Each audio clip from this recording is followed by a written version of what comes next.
I think one thing that people tend to bring more to maybe the coaching and therapy space is the thing that happens afterwards, which is, you know, like you said, if you alcohol and drugs and sometimes even just the sort of the energy of your friends or being part of a group, you know, because if you're in a club with your own group and then a wider group, you kind of get the group mentality going on. And then that push, you can often like go way further than as an individual you might let yourself, like soberly. Yeah. And then of course the thing that you feel afterwards, which is what you're talking about, is you feel guilty and you feel shameful.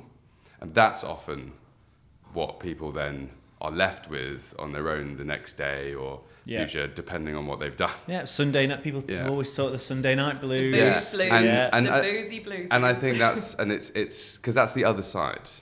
Because it's like, well, I can't really put that genie back in the bottle now. I can't, you know, I think maybe for a long time people will tell themselves, well, it's going out, it's whatever, it's not really me.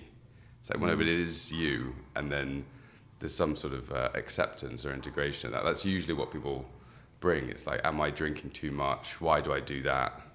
What will it... Often, I think people are worried about, if I stop doing it, what will the impact be on my friendships?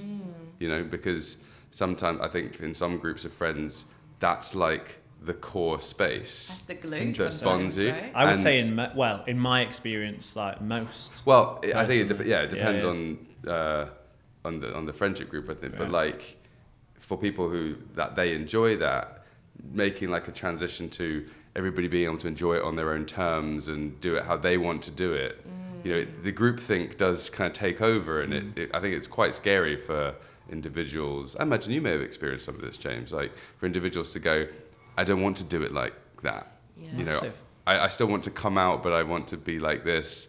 That sort of, that's very. I think that's quite a tricky moment. You know, and in extreme cases, you know, for people who have like addictions or alcoholism, it can feel really, really scary to be like, I'm going to have to just completely stop drinking, and I can't go with you to those places anymore. Yeah. Where does that leave me with you and these people I love? Yeah, I mean, have you got like an experience with that? Did you notice that shift with your friends? I said to what you asked, Ben, around the how common this is and stuff. My guess is I think this is what a massive kind of social issue. I genuinely think most people between the ages of 18 to 30 have either gone through this or are currently going through it or are questioning it, because I think at the end of the day in British culture, going out in whatever form we want to describe it is one of the ways that we connect with one another. And I think in general across society right now, we are questioning how and when we get genuine like human connection. And I think right now nights out are one of the only places to do it, or pubs or nightclubs or whatever. And I think people are just questioning, like, do they serve that purpose? You know, like, do I actually get the connection I want? And we always used to joke with my mates, and I think a lot of people have always make the same jokes. Best part of the night, pre-drinks, right? Everyone always says it, classic. Best part of the night is pre-drinks or the smoking area. Right?